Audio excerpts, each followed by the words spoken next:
What is this channel? This is a question you've probably asked yourself before, whether it be about my channel or really any channel. When you first scratch the surface of it, wonder what else is there. But you might be surprised to know I also ask myself this question all the time. What is my channel? What do I want this channel to be? Where do I want it to go? Am I happy? I don't really have an end goal for YouTube other than just being generally happy with what I do and supporting myself by doing it. These are goals that are often at odds with each other, unfortunately, but it's a balance that I perhaps naively believe that I am capable of striking. But beyond that, of course, I don't really have a goal of what I want my content to look like. It's not like someday I will craft the blueprint for a perfect Dumpster Man video, and then every video I make beyond that will look something like it. And as such, I think it's important to constantly zoom out and consider if I'm happy with what it is that I'm currently doing. It was an attitude like this that caused me to start taking YouTube more seriously around 2020, and eventually quit my soul-sucking day job in early 2022 to pursue this and some of my other interests more seriously. And although I am happy, at least generally, with doing content creation, I am constantly reworking, rethinking, and reconsidering what I'm doing here on a smaller scale. And I think this is reflected in my channel sometimes feeling aimless. Listen, I'm sorry if you clicked on this video expecting something else, but this is going to be another one of those videos about me and about my channel, because I, for some reason, get a creeping, nagging feeling to justify my existence on this platform every 6 months or so. Now, I made a sort of similar video 7 months ago called Moving Forward, where I basically wrapped up a bunch of loose ends on this channel and pushed myself into what I felt was going to be a more focused era of this channel. But in reality, it's kind of been anything but that. I've been sort of floating from video to video, just making what felt right at each individual moment and kind of leaving cohesion or any semblance of what an average Dumpster Man video looks like behind. And it's been freeing in a way, but again, I zoom out and I'm left to wonder, is this good? I don't have the answer to this question myself, or at least I didn't think I did, because YouTube really contextualizes your success by numbers. And no matter how much one as a creator tries to deny any interest in metrics and analytics, it feels like it has an almost magnetic pull on one's ego. Views are up, watch time is down. Click-through rate is up, subscribers are down. Nowhere in here, though, is the answer to the question, am I happy? Before I had any kind of following on this channel, I would have described it as an archive. Now, I know that sounds weird, but my videos for a long time weren't really meant to be viewed by anyone, really.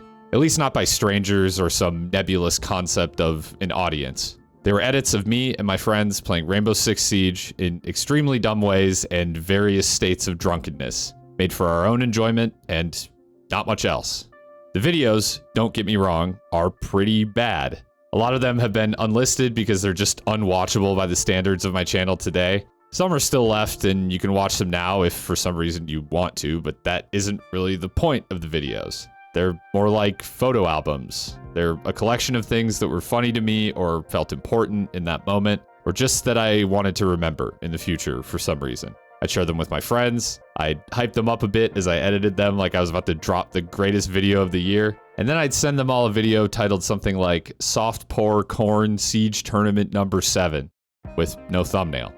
But I was happy, mainly because there was nothing riding on these videos, no expectation of success or metrics to weigh them against. And if I made a video and I felt it was good, I was happy with it. So as you might expect, the answer to this question, am I happy, got a whole lot more complicated once I had a few successful videos. It's tough for me not to harp on this issue, but what I'm talking about here primarily is Ultrakill. This channel changed forever when I made a video called Ultrakill is the best game I've ever played and I hate it. This was essentially the first video of mine ever to pass 1,000, 2,000, 5,000, 10,000 views, and so on. And while I didn't immediately chase the dragon and just start pumping out a ton more Ultrakill content, I definitely viewed this as a vindication of where I wanted my channel to go in a lot of ways. It set me down the path that I'm on now, making the content that I'm currently making, but it also set me down a darker path. And that was just stacking up all my other content against Ultrakill. A test that I failed time and time again. and it's hard not to beat myself up about this. If you sort my channel by the most viewed videos, you have to scroll to the third row to find a video that isn't exclusively about Ultrakill. And it does still have Ultrakill in the thumbnail and talks quite a bit about it still as well. And the next row has another 3 Ultrakill videos alongside another video with a cheeky Ultrakill reference in the thumbnail. I'm just going to be brutally honest. I hate this. I don't hate Ultrakill. Far from it. And I don't hate making Ultrakill content, but it does bother me that sometimes it feels like it has to be this way. I wish this simple fact didn't fill me with dread every time I upload a video that isn't bumper to bumper Ultrakill gameplay or commentary. I wish it didn't feel like I had to somehow cater the thumbnail and intro of every video to somehow explain to Ultrakill fans why they shouldn't scroll past or click off the video immediately for my other videos to get what feels like an acceptable amount of views. Or to convince anyone to care about what I'm doing here beyond just that I play one singular game that they just happen to like. In other words, I wish I could just be me on this channel and not the Ultrakill guy, who sometimes does other stuff too. And don't get me wrong, the guy you see fighting Sisyphus Prime for 6 hours and then bloviating about how it made me feel or whatever is me. But so is the guy who just played Rainbow Six Siege with his friends and then made funny little movies out of them. Or the guy who played 12 hours of GeoGuessr to get a coveted perfect score, only to not get it and then still make a video anyways, because I thought it was funny. Or the guy who painstakingly documented his entire first playthrough of Dark Souls with a 6-part and like 3-hour-long series, knowing full well people had no real reason to care about this, but because it was just important to me. That is all me. But it feels like I'm in a constant loop of affirming to myself that I'm more than this Ultrakill guy, and then being slapped in the face by a non-Ultrakill video flopping or someone coming into my Twitch chat and asking, "Where's the Ultrakill?" And that, it fucking sucks. My friends and I don't play Rainbow Six Siege very often anymore, at least not altogether. I've grown off this game over the years, and many of my viewers probably have their own opinions on this game, or much more likely you just don't care about it. But for a few years, this game really brought me and my friends all scattered across the US and through a global pandemic together for some of the best memories I had in the past few years. And we still boot it up occasionally. A group of 10 or so of us will play it all together once every few months, and it's great. And we did this just recently, actually, and I recorded all of it for posterity. And I was genuinely kind of sad that I probably wouldn't have the excitement of going back through all the footage, editing it, and sharing it with my friends like I used to. I could, of course, but it would be a huge time investment that wouldn't be going to other videos, and while I could post it publicly, it'd be pointless. Most of you aren't here for that game or any game even remotely like it. You don't really understand the dynamics of me and my friends, and like half of it is just inside jokes or incomprehensible nonsense anyways, and so on. But I feel like for reasons like this, content creation has lost some of its innocence and allure for me.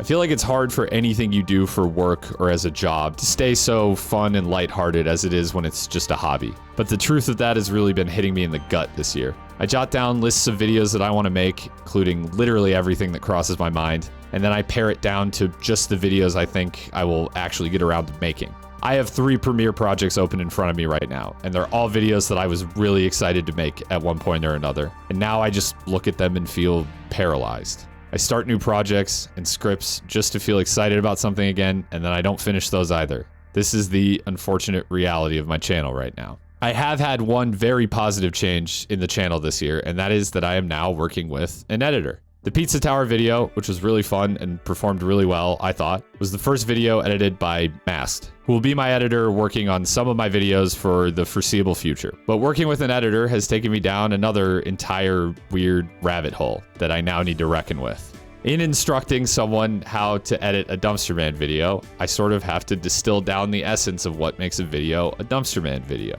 And the conclusion I've arrived at through trying to do this is, even I don't fucking know. Just this year, I've made a Q&A video, a 12-minute video essay on short FPS games, 2 near-hour-long gameplay videos on Bloodborne, an Ultrakill gameplay video of P2, a podcast-style review of P2, a clip compilation of some of the best moments of my stream from the past year. How do you even begin to sum all that stuff up in a word or a sentence?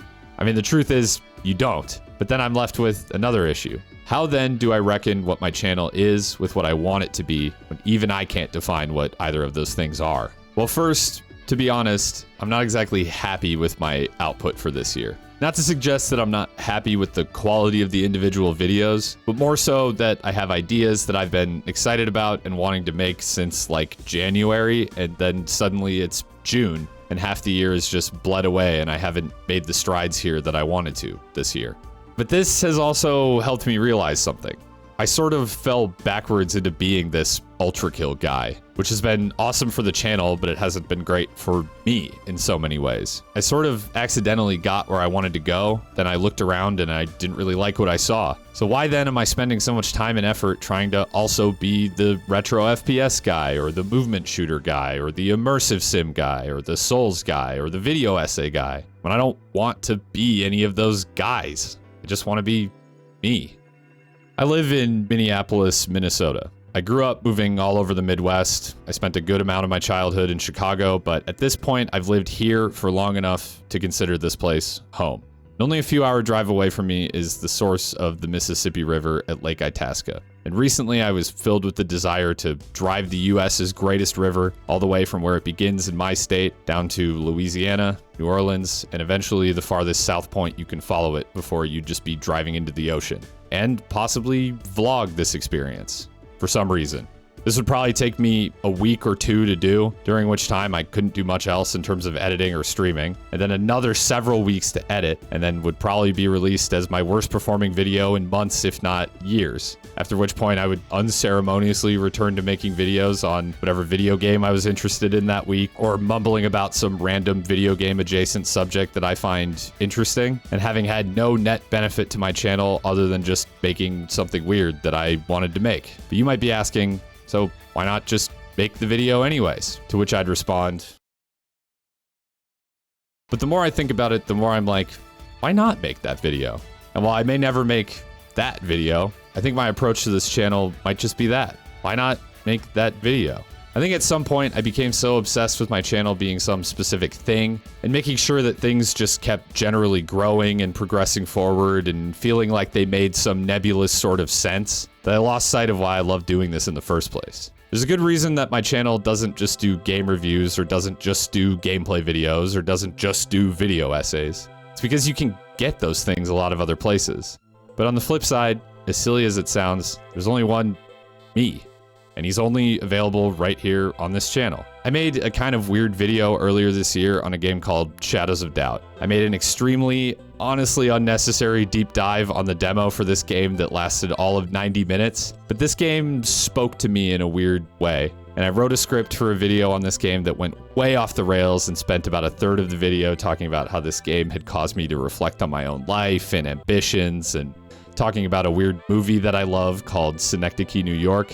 And then I just recorded the video as it was written and posted it. This video was far from perfect. I'd probably change some things if I made it again today, but at that moment in time, I made the exact video that I wanted to make. And in a weird way, it's my favorite video that I've made this year. Now, this video didn't do that well, and when it kind of flopped, it felt like confirmation that I probably shouldn't make more videos like that. But the more I think about it, the more I think that video is actually exactly what I want out of my channel in a way. I wish I could end this video off with some kind of revelation about where my channel is going from here. I'm not sure I quite have that, so instead I'll leave you with this. I watched a video from a channel I love called GeoWizard recently, and the video is called The Problem with This Channel. And in it, the owner of the channel, Tom, talks about a similar problem his channel is facing, where he makes two types of content, GeoGuessr videos, and then more travel vlog type content. And he worries that people who like one maybe aren't watching the other, and vice versa. Or that the different types of content will scare watchers of just one type of content off, all things that I can very much relate to. And his conclusion was more or less that he'd just keep making both types of content and hope they each found their respective audience. Tom has a way of putting things very nonchalantly and matter-of-factly that I respect, since I'm very hard on sleeve and emotional about this stuff and not so capable of that myself. But this video actually really spoke to me, and I think that's basically exactly the mindset I'm going into the future of this channel with. You probably won't notice a distinct change here overnight or anything, but I think that might just be the future of this channel. I'm just going to make whatever videos I want and just hope people will watch. That will, of course, sometimes be Ultrakill content. It'll be other gaming content in similar veins to what I've made so far, but it will also probably be different stuff, and maybe even different takes on similar types of games and topics that I've tackled before. I hope, with the help of an editor, it will be more videos than it has been through the first half of 2023. But at the same time, if I want to take like 2 months making something weird and wild, then so be it. Thanks for being here, and thanks for watching, and I hope to see you again soon.